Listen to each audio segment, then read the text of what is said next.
그러면 이제 빠냐 이야기라는 소설책을 쓴 이유도 알 것 같아요. 왜냐면 글을 매만지는 것 자체가 좋으니까. 결국엔 그러면 나만의 글을 써야겠다라는 그런 마음을 갖고 이 책을 쓰게 된 건가요? 그것도 한 가지 이유고요. 네. 제가 공부, 교육 혹은 대학 입시 쪽에서 강의를 하는 건 결국 외적인 성취에 대한 강의잖아요. 근데 제가 정말 얘기하고 싶은 부분은 내적인 성취 부분이 있었거든요. 어떻게 마음을 평온하게 하고 겉으로 드러나지 않으면서 삶을 충만하게 살 것인가가 개인적으로 관심 있는 부분이고, 근데 이 부분의 것을 글로 담아내기에 제가 지금까지 써온 공부법 자녀교육서들로는 부족한 부분이 있었어요. 그래서 소설이라는 그릇을 가지고 내적인 성취에 대한 부분을 다뤄보면 어떨까라는 생각을 했던 거고요. 제 강의 들어보신 분들은 혹시 아실까 모르겠지만 공부법 강의, 공부 잘하는 법 강의를 들으려고 왔는데 듣다 보면 이 사람 이야기는 약간 결이 다르다는 얘기를 저는 종종 들었어요. 그러니까 보통 우리 공법 강의하면 결국 결론이 그래서 의대 가고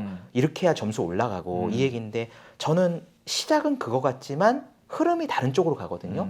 근데 그건 제가 의도한 바가 있어요. 내적인 성취가 외적인 성취를 결정한다고 저는 생각을 하거든요. 그래서 결국 본질적으로는 지금 당장 학원에 선행을 해서 10점, 20점 올리는 게 중요한 게 아니라 내적으로 내가 어떤 비전을 가지고 어떤 사람이 되느냐가 장기적으로는 외적인 성취로 드러난다고 생각을 하기 때문에 내적인 성취에 관심을 가지세요가 제가 사실 하고 싶은 말인데, 이거를 공법 강의, 자녀교육 강의에서 전면적으로 드러내기는 아쉬운 점이 있죠.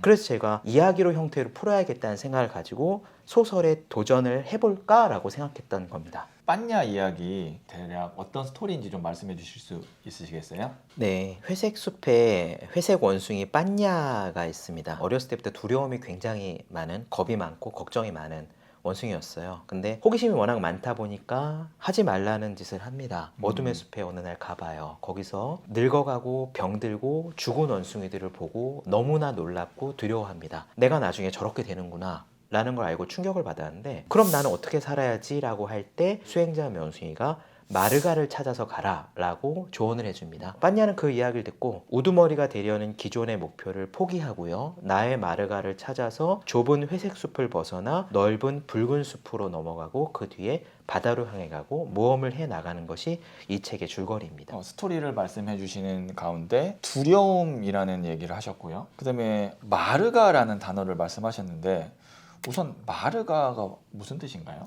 산스크리트어로 마르가는 길이라는 뜻입니다. 군대, 대군이 행진하는 아주 큰 길을 말해요. 그래서 한자로는 도로 번역이 되거든요. 불교에서 8정도, 8가지 바른 길이라고 할 때 그 도의 원어가 마르가입니다. 그러니까 마르가는 나의 길, 내가 어떻게 살아가야 하지, 내 삶의 자리는 어디지, 내가 가야 될 소명은 어디지 라는 것을 응축시킨 말이 마르가인데, 저는 이 마르가라는 것을 사람들이 심사숙고하고 깊이 있게 자문해 봤으면 좋겠다는 마음이 있어서 이 책의 메인 키워드로 삼았습니다. 마르가라는 거는 뭐 예를 들어서 어떤 사람에게는 무슨 마르가가 있고 뭐 이런 것들을 좀 예를 들어 주실 수 있나요? 사람마다 자기가 이 생에서 해야 될 마르가, 중요한 일이 있다고 저도 생각을 합니다. 근데 그게 어떤 사람한테는 자리일 수도 있고요, 어떤 사람한테는 역할일 수도 있고요, 어떤 사람한테는 해결해야 될 문제일 수도 있고요, 과제일 수도 있겠죠. 내 삶에서 내가 해결해야 될 마르가가 무엇인지를 고민하고 그것을 향해 나아가는 게 삶을 굉장히 충만하게 살아가는 비결 중에 하나라고 저는 생각을 합니다. 그러면 이러한 마르가를 찾기 위해서는 이 책에서는 두 가지가 필요하다고 이야기를 했었는데, 그 두 가지에 대한 이야기를 좀 듣고 싶어요. 네, 사람들이 마르가를 찾을 때 많이 하는 실수가 두 가지가 있는 것 같아요. 첫 번째는 자잘한 흥미거리나 관심사에 시간을 낭비하는 거예요. 요게 재밌어서 그거 한참 하다가 다른 데로 옮기고, 그러니까 사소한 일에 목숨을 걸다 시간을 낭비하는 게 첫 번째 케이스인 것 같고, 두 번째는 사실 이 사람이 해결해야 될 가장 큰 문제가 있어요. 인간관계에서 계속 반복되는 패턴이라든가 자기가 갖고 있는 문제의식이 분명히 있는데 이거를 직면하지 않고 도망치는 거예요. 다른 곳에서 보상을 찾으면서 즐거움을 느끼지만 사실 근본적인 문제는 여전히 해결되지 않은 상태로 나이를 먹어가는 일들이 있죠. 이게 제가 생각하는 두 가지 큰 실수라고 생각을 하는데, 그럼 나의 마르가는 어떻게 찾을 것이냐라고 할 때요, 우리가 세상에는 전문가가 많잖아요. 돈을 벌게 해주는 전문가도 있고 저처럼 공부하는 법을 알려주는 전문가도 있는데, 그럼 나의 길을 찾아가는 전문가는 어디에 있을까라고 하면은 사실 없습니다. 나를 제일 잘하는 거는 주위에서 힌트를 얻을 수는 있겠지만 내가 고민해야 되는 문제고, 그래서 나의 마르가를 찾기 위해서는 두 가지. 내 마르가를 찾겠다는 결심이 필요하고 이 결심을 잊지 않겠다는 기억이 필요한 것 같아요. 내 소명 마르가를 나는 반드시 찾아내고야 말겠다는 생각을 계속 하다 보면 나한테 맞는 길들, 힌트들이 찾아올 거라고 저는 생각을 합니다. 저도 사실 지금 제 마르가를 찾는 중이거든요. 그리고 그 마르가가 이거 타로 카드 그 이상 뭔가가 있는데 라는 거예요. 그 뒤에 다른 또 마르가가 있을 수 있겠지만 근데 그걸 꼭 해야지라는 결심을 하고 계속 기억하면 어떻게든 그 방법은 나에게 찾아오기 마련이다라는 이 말이 굉장히 큰 위로가 됐어요, 저한테. 그래, 내가 이걸 찾겠다라고 생각한 결심을 계속 기억하면 그거를 내가 만났을 때, 그런 기회를 만나거나 그런 사람을 만나거나 그런 영감을 내가 만났을 때 너로구나라는 거를 알아볼 수 있기 때문에 결심과 기억을 말씀하신 게 아닐까라는 생각을 하거든요. 네, 맞습니다. 그러니까 계속 내 마르가가 지금 뭔지 모르겠고 네. 내가 뭘 이루는 사람도 아니지만 내 마르가를 난 찾고야 말겠다는 생각을 가지고 시행착오하면서 부딪히면은 어떻게든 방법은 올 것 같아요. 근데 사람들이 그 방법을 먼저 찾고 싶어 하죠. 어디 가서 좀 빠른 길이 없을까? 네. 어떻게 하면은 이걸 찾을 수 있냐고 유튜브도 뒤지고 물어보기도 하고 그러는데 그런 것들에게 도움을 받을 수 있겠지만 핵심적인 건 아까 제가 말씀드렸듯 나라는 존재에 대한 최고의 전문가는 나 자신이니까 내가 그것을 탐구를 지속하는 방법밖에 없단 말이죠. 그러면은 다른 자잘한 시간 낭비거리에 매몰되지 않고 어떻게든 내 마르가를 찾아가겠다는 생각을 지속하다 보면은 뭔가 오긴 올 거라고 생각을 합니다. 근데 여기서 언급드리고 싶은 게 마르가를 찾아라라고 얘기하는 게 속세를 떠나라 아니면 네가 지금 하고 있는 일이나 가정을 버려라 돈은 없어도 된다 이 뜻이 전혀 아니라는 것을 이해해 주셨으면 좋겠어요. 그러니까 공부하고 일하고 똑같이 가정을 건사하고 육아하는 일을 하면서도 머릿속에 한편에 닷 같은 거죠. 내 마르가를 찾아가는 중이다 라는 생각을 염두에 두다 보면은 일상 어디선가 그걸 향해 가기 위한 힌트들이 만나게 될 거라고 저는 생각을 하거든요. 그런 길에서 무언가가 보일 거라고 생각을 합니다. 그러니까 가난이라는 돌덩어리가 내 장애물을 막고 있을 때 네. 그것을 직면해서 넘어가다 보면 그게 해소되다 보면 다른 그 너머에 무언가가 또 보이고 다른 소명이 보이고 하다가 야 이게 나한테 꼭 맞는 자리구나 이게 내 마르가구나 라는 것을 가까이 찾을 수 있다는 것이죠. 제가 궁금한 단어가 꼭 맞는 자기 자리. 제가 굉장히 이 문구가 인상 깊었어요. 꼭 맞는 자기 자리라면 지금 여기가 마르가가 아닐까? 저도 지금 제 자리가 어딘지 잘 모르겠어요. 꼭 맞는 자기 자리를 지금 저도 찾아가고 있거든요. 사실 한 10년 전에는 지금 제가 있는 이 자리가 제 맞는 자리라고 생각을 했어요. 근데 와보니까 꼭 여기가 내 맞는 자리가 아닌 것 같은 거예요. 꼭 맞는 자기 자리라는 건 무슨 의미입니까? 제가 생각하기에 꼭 맞는 나의 자리라는 거는 삶에서 여러 가지 부분들이 정렬이 되는 지점이라고 생각을 해요. 의식적으로 우리가 원하는 것이 있죠. 돈을 어느 정도는 벌고 싶다. 주위의 사람들하고 관계가 좋았으면 좋겠다. 워라밸이 맞았으면 좋겠다. 이런 의식적인 바람들이 맞는 것도 중요한 요소인데 사실 그것보다 더 중요한 건 무의식적 요소인 것 같아요. 그거는 직관이나 느낌이죠. 지금 이 자리가 내 자리가 아닌 것 같다. 돈을 많이 벌고 보상 좋고 분명히 미래도 탄탄대로인 것 같은데 왠지 가시방석이고 뭔가 한 구석에 허한 느낌이 있다. 그러면 그러한 신호들이 무의식적으로 꼭 맞는 자리가 아니라는 것을 알려주는 거라고 저는 생각을 해요. 그래서 소설상에서는 이렇게 표현을 했거든요. 힘든지 안 힘든지는 중요하지 않다. 힘들더라도 계속하고 싶고 더 잘하고 싶은 마음이 지속적으로 나는 거라면 그게 당신한테 꼭 맞는 자리다라고 제가 이야기를 했습니다. 그런 부분에서 지금 내가 이 일이 좋고 더 잘하고 싶고 그것 외에는 다른 생각이 안 난다라고 했을 때 삶에서 의식적이고 무의식적인 여러 가지 부분들이 정렬이 된 상태라고 생각을 해요. 물론 이 정렬은 당연히 시절 인연이 바뀌니까 또 흔들릴 수 있겠죠. 나이가 먹으면서 그것만으로는 부족하고 또다시 나아가야 되거나 나한테 더 큰 요청 혹은 소명이 올 수도 있겠지만 꼭 맞는 나의 자리가 어디이냐 지금 이 자리는 나한테 맞는 자리인가를 스스로 자문하는 것이 삶이 어느 부분에서 균열이 일어나는지 정렬이 됐는지를 스스로 체크해 볼 수 있는 중요한 기준이라고 생각을 합니다. 지금 만약에 나한테 자꾸 일어나지 않아야 되는 일이나 인연이 계속 온다면 지금 있는 내 자리가 아닌 다른 자리가 꼭 맞는 자리여서 나를 이렇게 밀어붙이나 라고 생각할 수도 있는 건가요? 네, 저는 그렇게 생각을 해요.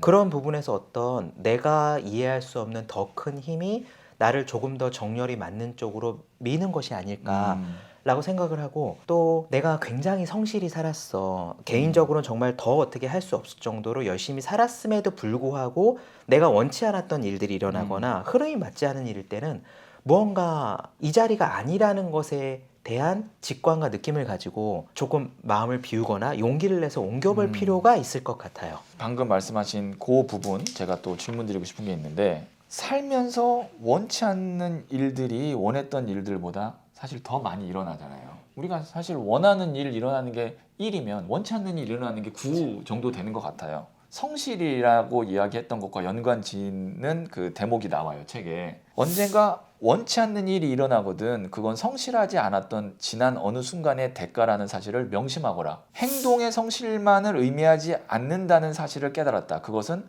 판단의 성실까지 포함한 것이었다. 저는 이 판단의 성실이라는 말이 약간 소름이 돋았어요. 이거를 좀 설명해 주셨으면 좋겠어요. 원치 않은 일이 일어날 때 기본적으로는 내가 성실하지 않고 게을리 보냈던 어떤 시간이 지금 그 빚이 돼서 내가 빚을 갚아야 되는 순간이구나라고 생각하는 것이 중요하다고 생각을 해요. 네. 그런데 굉장히 성실하게 살고 더 이상 내가 어떻게 열심히 살란 말이야 하는 경우에도 연치 않은 일들이 올 수 있단 말이죠. 네.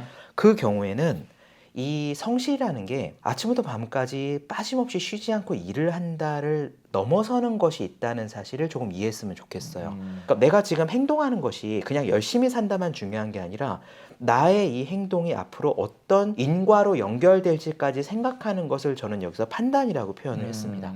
그러니까 내가 지금 하는 것이 나중에 어떤 결과로 연결될지를 끊임없이 고민하거나 사색을 하면서 최대한 내가 원하지 않는 방향, 잘못된 방향이 일어나지 않도록 노력을 해야 되는 것이고, 또 그렇게 판단의 성실까지 포함해서 훌륭한 삶을 산다고 할지라도 원치 않은 일들이 얼마든지 일어날 수 있잖아요. 그것은 사실 저희가 할 수 있는 영역을 넘어선다고 생각해요.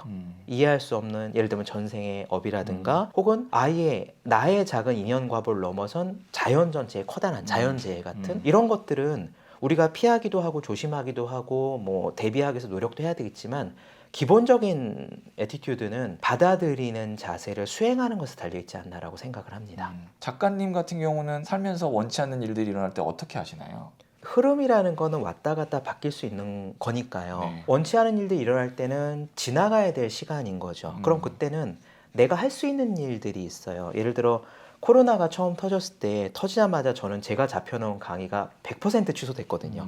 왜 밖에서 사람 만나는 일이 없어지니까. 근데 사실은 저는 그때도 막 그렇게 엄청 걱정하진 않았고요. 제가 하고 싶었는데 시간이 없어서 못했던 일을 해보자고 생각을 하고, 사실 그때 종교학과 수업을 청강하고 책들을 읽었습니다. 이렇게 정말 내가 원하지 않는 일이 일어났을 때는 다른 걸 하면서 준비해야 될 시간이라고 생각을 해요. 나한테 요걸 할 수 있는 시간이 주어졌다. 운동하면서 몸을 회복할 수도 있는 거고, 아니면 다른 부분에 공부를 해둘 수 있는 거고요. 그러다가 또다시 일이 정신없이 터질 때는 그 일을 하는데 내 시간을 쏟기 때문에 운동 못해, 책을 못 읽어, 우리가 이렇게 한탄을 하게 되잖아요. 그러니까 내가 어찌할 수 없는 큰 흐름이라는 건 분명히 존재를 하고, 그 흐름을 어떻게 마치 파도 타기 할 때 잘 타듯이 높이 올라갈 때는 그 흐름을 최대한 만끽하고, 아래에 있을 때는 이 상황에서 내가 할 수 있는 걸 하면서 마음의 상처를 줄이는 거죠.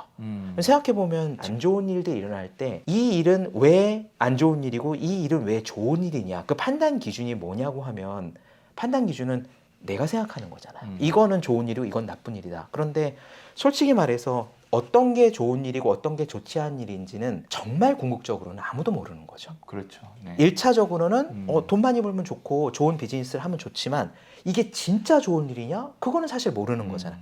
그러니까 그 부분에 대해서 항상 생각하면서 좋은 일이긴 해. 근데 진짜 좋은 일일지는 아무도 모르는 거야. 그러니까 나는 다만 내가 할 수 있는 일을 하는 것뿐이지 라는 마음가짐을 갖고 사는 게 마음을 고요하게 하는데 굉장히 도움이 되고, 그게 지금 말씀하신 삶을 효율적으로 사는 데 도움이 되는 거다라고 저는 이해를 하고 있습니다. 인생을 굉장히 거시적으로 보는 그런 관점이 좀 있으신 것 같아요. 당장에 내가 이런 거에 일희일비하지 않고 멀리 보고 지금 그냥 당장 내가 하는 것에 집중할 수 있는 것, 그것이 거의 깨달음의 궁극의 경지 아닌가요? 머무는 것? 네, 그렇죠. 그 상태를 나아가는 건데, 인생을 너무 미시적으로 보지 않도록 해주는 훈련이 죽을 때를 생각하고요. 죽은 뒤에 내 생, 내가 다음 생이 되었을 때 이번 생을 돌아본다면 어떨까? 내가 죽는 순간이 됐을 때 지금 나이를 돌아본다면 어떨까라는 생각을 하면은 사실 많은 부분이 문제가 해소가 돼요. 자잘한 고민거리들은 고민거리도 아닌 게 돼버리거든요. 나중에 내가 60살, 70살, 80살이 됐을 때 지금 나이 40대, 50대를 돌아보면 어떨까도 쉬운 거지만 이거보다 더 궁극적인 거는 죽는다고 생각할 때 이 순간을 돌아보면 문제는 아무것도 아니다. 더 나아가서 다음 생이라고 생각할 때 요번 생을 돌아보면 요번 생에서 내가 지금은 좋고 좋지 않은 것 중에서 어떤 게 다음 생에 더 좋은 일일지는 그거는 지금의 판단 기준하고는 다를 거란 말이죠. 공덕을 쌓아놔야 되는 거니까. 그런 면에서 뭔가 그 판단 기준을 리셋하는 연습을 하는 게 거시적인 관점을 갖는데 도움이 되는 것 같아요. 네. 그러면 두려움의 끝판은 죽음이잖아요. 아까 말씀 잠깐 하셨는데 제가 이렇게 존경하는 정신세계 스승님 중에도 몇 분 계신데 그분이 한 말씀이 내가 아직은 미흡한 것 같아, 미숙한 것 같아. 왜요? 라고 여쭤보면 죽음에 대해서는 초연할 수가 없어 라고 얘기하시거든요. 작가님이 생각하는 죽음, 또 죽음에 대한 두려움 이런 것을 좀 이야기를 듣고 싶어요. 두려움에서 완전히 초연하는 거는 욕계를 살아가고 있는 중생의 몸을 갖고 있는 상태에서는 저는 불가능하다고 생각해요. 아라한이나 돼야지 그걸 초탈할 수 있을 거라고 생각을 하고, 그래서 그 부분에서 계속 수행하고 노력을 해 가긴 하지만 완전히 초탈하기를 제가 바라는 건 제 수준에서 전 욕심이라는 걸 알고 있고요. 그래서 죽음에 대해서는 전 두 가지 정도로 훈련을 합니다. 하나는 죽음에 대한 생각을 종종 하는 편이에요. 그러니까 내가 나이가 지금 몇 살이고 몇 살까지 대충 살 것 같고 현역에서 일할 수 있는 나이가 몇 살이다 라는 걸 보면 계산이 서잖아요. 그럼 이 시간을 계산할 때 시간이 생각보다 많게 남은 게 아니라는 느낌을 종종 가져요. 그러면은 조금 더 정신을 차리게 되죠.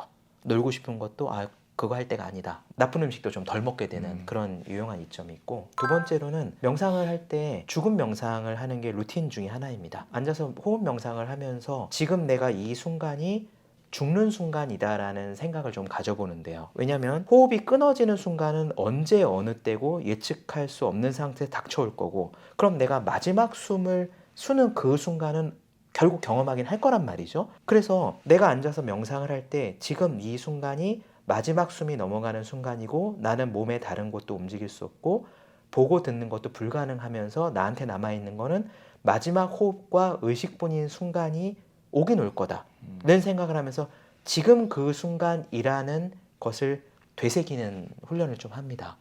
그럼 이렇게 죽음 명상을 해보면은 마음이 편안해지는 것도 현실적인 이익이고요. 그걸 하면서 오히려 더 열심히 잘 살겠다는 생각, 그리고 마르가를 찾아서 나아가겠다는 생각이 사실은 더 강하게 들어요.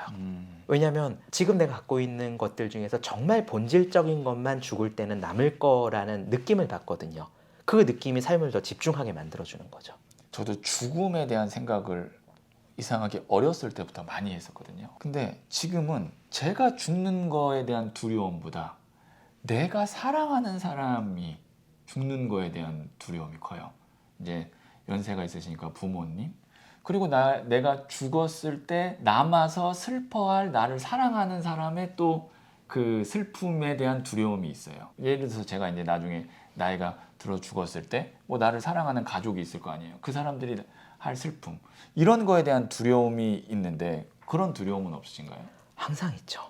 사랑하는 사람을 떠나보낼 거에 대한 두려움. 부모님 같은 경우에는 연세가 들어가시고 5년 전, 10년 전 사진이나 영상을 보면은 체력이 떨어지시는 게 보이잖아요.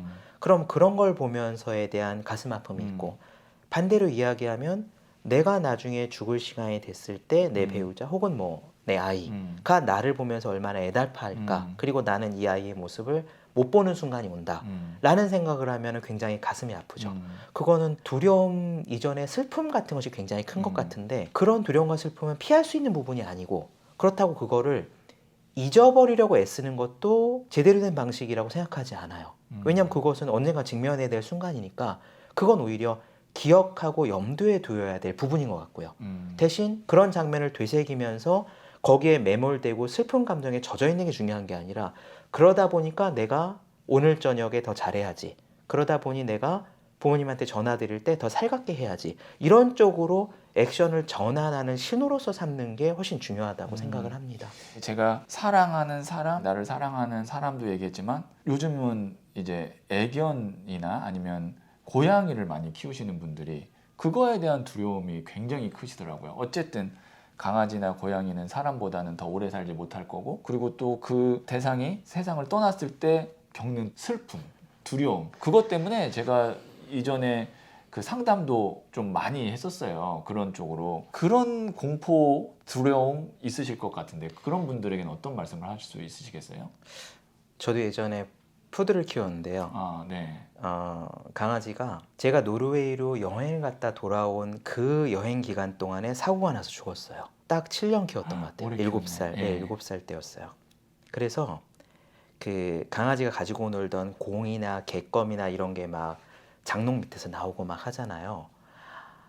그걸 보면 너무 마음이 아픈 거예요. 그래서 강아지가 가고 나서 집에서 조그맣게 단을 만들었어요. 거기다가 매일 새 물을 갖다 갈아 놔주고 한 게 제가 1년을 했고요. 아버지는 그거를 지금까지 하셨어요. 강아지가 간 지 지금 한 8년 이렇게 지났는데 그러다가 제가 한 2, 3주 전에 고향집에 가서 집을 대청소를 하면서 치웠거든요. 예책들도 치우고 장롱도 내다 놓고 하면서 그때 처음으로 물 떠주고 강아지가 놀던 했던 그 부분들을 정리를 했어요. 마음이 아프죠. 저희 어머니는 한 1년을 울었어요. 강아지가 가고 나서. 그거는 글쎄요. 마음이 아픈데 다음 생이 있다고 생각하면은 어떤 식으로 다시 만날 거라고 생각을 하면은 그 슬픔에 젖어 있는 거에선 좀 빠져나올 수 있는 것 같아요. 그리고 우리가 해야 될 일은 슬픈 건 슬픈 건데 그 슬픔을 바라보면서 내가 어떤 식으로 내 삶을 운영해 갈 것인가. 그리고 저 강아지, 고양이가 간 것처럼 나도 언젠가 갈 거고 강아지, 고양이가 아니라 다른 가족들 갈 거란 말이죠. 그것에 대한 연습으로서 이 계기를 삼아야 된다가 그 경험을 조금 더 나를 더 바람직하게 건설적으로 삼아가는 그런 시간이 되지 않을까라고 생각을 합니다. 죽음이라는 개념이 뒷부분에 상당히 많이 나오거든요. 근데 거기서 소멸이라는 단어가 이제 죽음과 비슷한 개념으로 나오는데 제가 굉장히 인상 깊었던 구절이 꼭 나쁜 것만은 아니야. 소멸한다는 사실을 알기 때문에 더 찬란하게 빛나고 싶은 마음이 들거든. 영원히 존재할 수 있다면 굳이 오늘 이 순간을 위해 빛을 뿜으려 애쓸 필요가 없잖아. 조금 더 이 부분을 설명해 주시면 좋을 것 같아요. 제가 종종 떠올리는 이미지가 있어요. 파도를 치면서 파도에서 물방울이 이렇게 탁 튀어 올랐다가 다시 파도 속으로 떨어지면서 바다랑 하나가 되는데 물방울이 뛰어 올랐다가 파도 속으로 들어가는 그 순간이 삶이 나타났다가 떨어지는 것과 다르지 않다고 생각을 해요. 물방울 하나가 튀어나와서 바다랑 떨어진 짧은 시간이 내가 살아있다, 나다 라고 생각을 하고 잠시 후에는 바다 속으로 들어가서 하나가 돼버리는 거죠. 그게 우리가 살고 죽는 거라고 생각을 하고 다만 우리가 감각기관이 이거를 80년, 100년이라고 느끼는 것 뿐이지 연세 많은 어르신들은 지나고 보니까 순간이었다, 찰나였다 말씀을 하시잖아요. 저희도 지나가는 날들을 생각하면 정말 순식간이었다고 생각을 할 거고 그럼 그 물방울이 바다에서 뛰어나왔다가 다시 바닷속으로 하나가 되기 직전에 생각해도 찰나였다고 똑같은 느낌을 가질 거라고 생각을 해요. 그럼 이 물방울이 어차피 나왔다가 들어갈 거면 의미가 없는 거냐? 어차피 한 번 나오는 거니까 오히려 태양빛을 반짝여서 최대한 반짝여 가는 게 떨어질 때 바다랑 하나가 될 때 훨씬 더 충만하고 후회가 없는 거 아닐까? 라는 생각을 가져요. 언젠가 우리가 죽긴 죽겠지만 그럼 이 세상에서 살고 갈 때 내가 후회가 없었다는 느낌을 받아야 조금 더 편안히 갈 수 있을 거잖아요. 마치 밤에 잠을 들 때 오늘 편안히 잘 수 있다는 느낌을 가지려면 낮에 오늘 하루를 되게 잘 보냈어. 그럼 밤에 편안히 잘 수 있단 말이죠.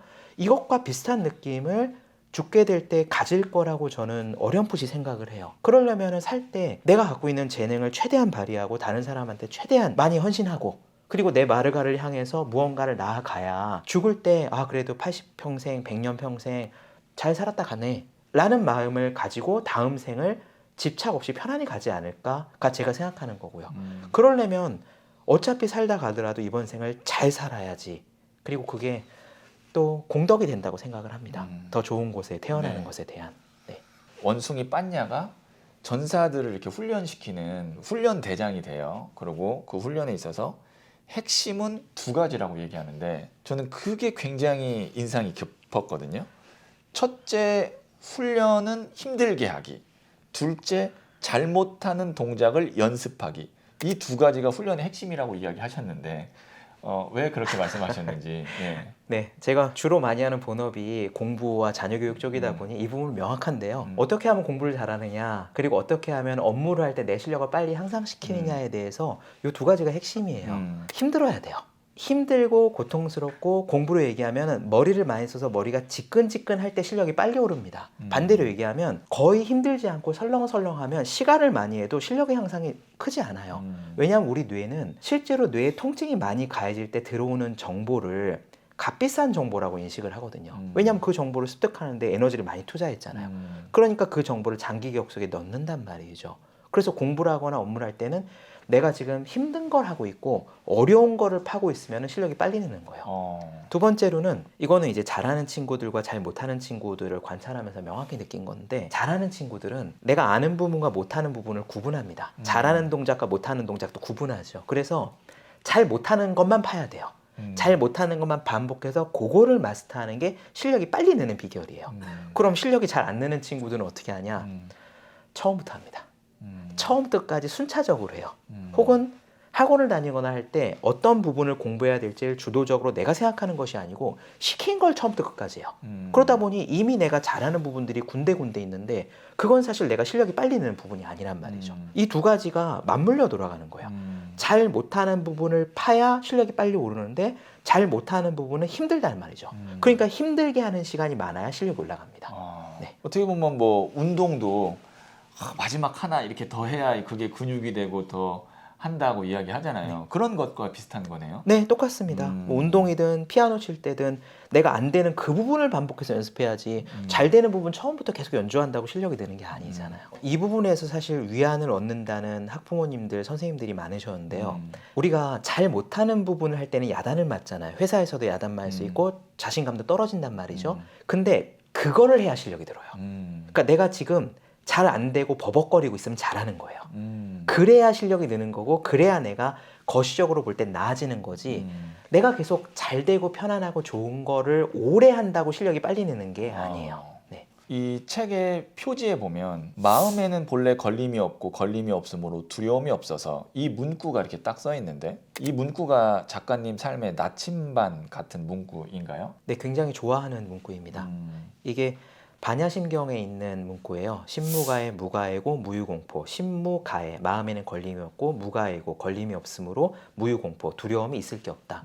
이게 반야심경에 나오는 구절인데 제가 이 구절을 굉장히 자주 읊조렸어요. 우리가 두려움이라는 것이 왜 있냐면은 아주 예전에 원시 수렵 채집인 때를 생각해 봐요. 사자가 눈앞에 있어요. 그럼 그 사자는 실제로 내 목숨을 앗아갈 수 있는 존재예요. 그러면은 위기의식을 느끼고 겁이 확 나죠. 겁이 확 나면서 우리가 신체적으로 반응하는 것들이 있습니다. 아드레날린이 쏟아 나오고 혈액이 팔다리로 가고 머리에는 혈액이 안 가니까 머리가 새하얘지고 동시에 노르에피네프린이 쏟아져 나오면서 주의와 각성이 올라가고 여러 가지 현상들이 있는데 우리는 지금 사바나에 살고 있지 않잖아요. 그런데도 눈앞에 팀장님과 부장님이 야단을 치는 모습을 보면 사자를 볼 때와 똑같은 메커니즘이 진화론적으로 마음속에 남아서 똑같이 일어나거든요. 똑같이 머릿속에 하얘지고 팔다리에 힘이 가고 주의 각성이 돼서 정신이 번쩍 차려지고, 이런 부분이 사자는 없는데 왜 그때와 똑같이 두려움을 느끼냐. 반야심경이 얘기했듯이 마음에서 그 눈앞에 있는 장면을 해석을 하는 거예요. 이거는 지금 사자나 다름없다고 해석을 하는 거죠. 이건 곧 마음에 있는 걸림, 장애입니다. 그러니까 두려움의 대상은 대부분의 경우에는 실체가 아예 없거나 막연한 걱정, 나 망하면 어떡하지, 쫓겨나면 어떡하지라는 막연한 걱정이거나, 혹은 실제로 걱정거리가 있긴 하지만 그것이 실체보다 훨씬 과장된 것이 현실이에요. 그래서 두려움의 경우에는 많은 부분이 사실은 내 안에서 만들어낸 장애와 걸림들이죠. 이게 본래 없고 허상이거나 있더라도 내가 그것을 과장한 거다라는 것을 끊임없이 되새기면서 각인을 하면은 두려움의 많은 부분을 실제로 낮출 수가 있어요. 그럼 그 낮춘 에너지들을 조금 더 효과적으로 쓸 수가 있겠죠. 그래서 잊지 않기 위해서 그 신무가의 무가에고라는 구절을 제가 되게 좋아했는데 판야이야기의 그 구절을 쓸 때 쓰려고 맘먹고 한 건 아니고요. 명상하고 쓰다 보니까 제 안에서 갖고 있는 제일 커다란 문제의식과 주제의식이 흘러나와서 그쪽으로 지필이 됐는데, 그러다 보니 이 책의 주제가 두려움을 이해하고 두려움을 극복하는 법이 된 것 같습니다. 그러면 이 책을 구체적으로 좀 어떤 분이 좀 읽으시면 도움이 될지 마지막으로 한번 좀 알려주세요.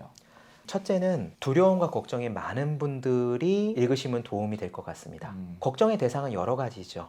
돈도 걱정, 취업도 걱정, 사업 걱정, 혹은 인간관계, 연애 등등 불안과 걱정이 끊임없이 있는데 내가 이걸 이기기 위해서 자기계발서에서 하는 대로 뭐 할 수 있다 할 수 있다도 해보고 여러 가지를 해봤지만 그때뿐 다시 제자리로 돌아와서 두려움과 불안은 끊임없이 있더라 라는 것을 경험하신 분들이 있다면 저는 빤 이야기를 통해서 두려움을 제대로 이해해서 그것을 힘으로 바꾸는 방법을 전달하고 싶었기 때문에 이 책이 도움이 될 것 같고요. 두 번째로는 흔히 우리 영성문학이라고 불리는 것들이 있어요. 연금술사, 갈매기의 꿈, 어린 왕자, 그리고 헤르만 헤세의 시다르타.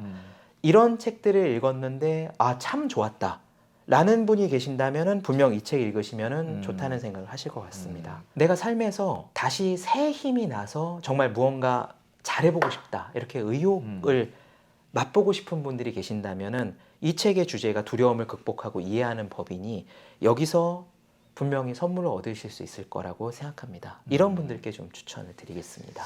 저는 이 책을 어떤 분에게 추천드리고 싶냐면 방금 말씀하신 그 경우 외에 저희 채널에는 이제 정신세계나 영성, 그다음에 어떤 마음 공부 이쪽에 관심이 많은 분들이 계시는데 그 분야에 관심 있는 분이라면 이 책을 한번 읽어보시면 좋을 것 같아요. 제가 다른 책들 뭐 추천드리는 뭐 예를 들어서 돈우왕의 가르침이라든지 오쇼 라주니시라든지 로쌍람파의 가르침이라든지 어렵거든요. 그런 책은 어려워요. 그래서 그런 어려운 책을 내가 읽기에는 좀 부담스럽다. 근데 정신세계나 어떤 영성에 대해서 좀 알고 싶다. 궁금하다 하시는 분은 빤야 이야기 읽으시면 좋을 수 있는 게 작가님이 그런 어려운 책에 있는 개념을 여기에 편안하게 녹여놓은 부분들이 많이 있어요. 그래서 그런 분들이 읽으시면은 나중에 그 어려운 책을 읽을 때 이게 빤야에게서 그것과 맞닿는구나 이렇게 생각하시면서 해석을 더 편안하게 하실 수 있을 것 같아요. 한재우 작가님과 이제 이야기를 이렇게 나눠봤는데요. 제가 이렇게 잘될 만남에 오신 손님께는 제가 잘하는 게 하나가 있어서 타로 카드로 상담을 잘 하거든요. 그래서 앞으로 어떤 잘될 운명이 기다리고 있는지 이렇게 제가 예언해 드리는 그런 선물을 드리는데 괜찮으시겠어요? 감사하게 받겠습니다. 네, 그러면 잠깐 세팅하고 제가 상담해 드리도록 하겠습니다. 작가님이 저한테 질문해 주시면 제가 타로 카드를 뽑아보고 어떤 잘될 운명이 기다리고 있는지 말씀드릴 건데요. 어떤 게 궁금하세요? 이번 빤야 이야기 말고도 영성 소설, 영성 문학이라고 불릴 수 있는 책들을 꾸준히 시도하고 써보고 싶다는 서원이 있는데요.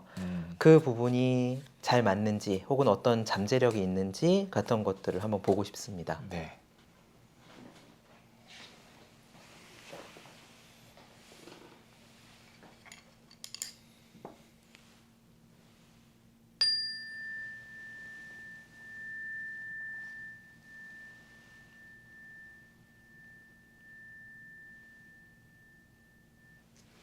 좋은 기운을 갖고 있는 소울 스틱인데요. 오른손으로 편안하게 잡아주시고 지금 말씀하신 앞으로 내가 영성 소설을 이렇게 써나가고 이런 어떤 반응과 이런 어떤 인기나 그런 게 좀 있었으면 좋겠다라는 거를 머릿속에 그림 그리듯이 가장 원하는 쪽으로 생각하시면서 여기 있는 카드를 왼손으로 3장 뽑아서 저한테 주세요.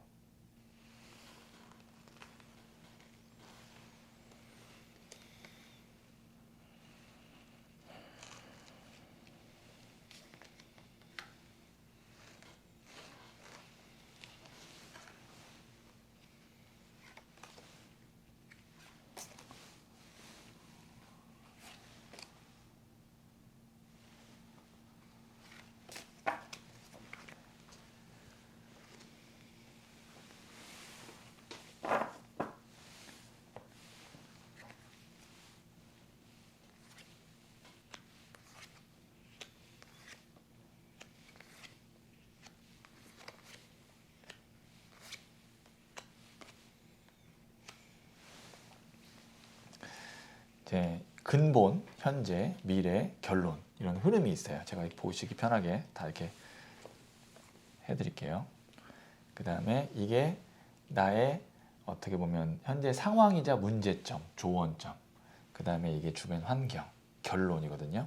지금 여기에 있는 이 카드가 십자가에 못 박힌 예수님 혹은 거꾸로 매달려 돌아가신 베드로 카드라 그래서 이 카드가 키카드이기도 하고 이 모든 카드 중에서 유일하게 나온 메이저 카드예요. 타로 카드는 마이너 카드와 메이저 카드가 있는데 메이저 카드가 22장, 마이너 카드가 56장, 총 78장의 타로 카드가 있는데 그 중에 메이저 카드가 딱 한 장 나왔어요. 이 7장의 카드를 뽑았는데 그래서 이 카드가 무엇을 의미하냐면 하나에 집중해서 파고 들어가야 된다라는 거거든요. 근데 지금은 솔직히 말씀드리면 좀 분산된 게 좀 있어요. 보시면 컵이 9개가 있고 동전이 7개가 있고 5명의 사람이 싸우고 있고 그래서 이게 완전히 한번 내가 다시 태어날 정도의 큰 전환점이 있을 것 같아요. 그러니까 지금 빤야 이야기를 시작으로 완전히 다른 어떤 하나의 정확한 어떤 내 어떤 이론 체계라든지 나의 어떤 사상이라든지 그게 명확하게 딱 잡혀서 들어가게 되는 그런 소설이 하나 나올 것 같아요. 그러면 이게 이제 교회의 건물을 짓고 있는 모습이거든요.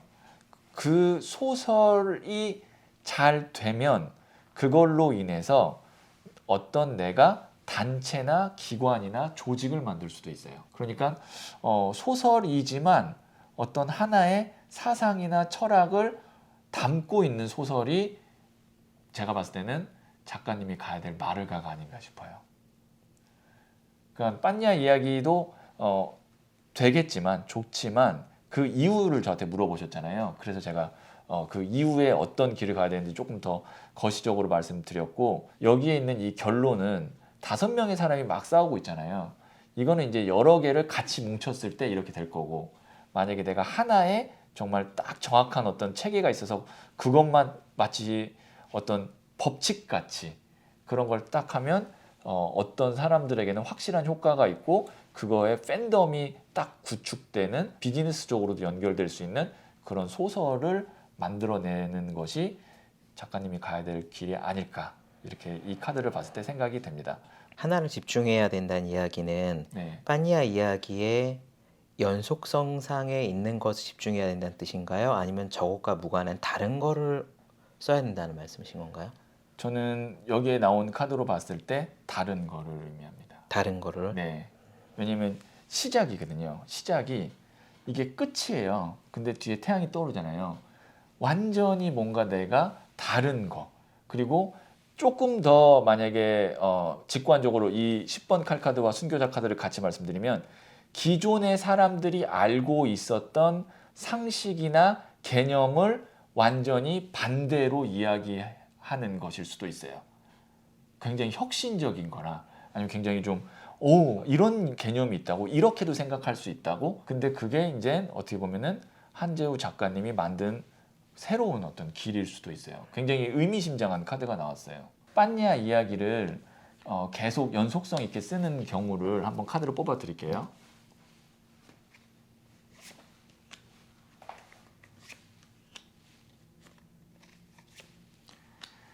보시면 여기 있는 에이스 오브 소드 카드 같은 경우는 내가 칼을 잡았어요.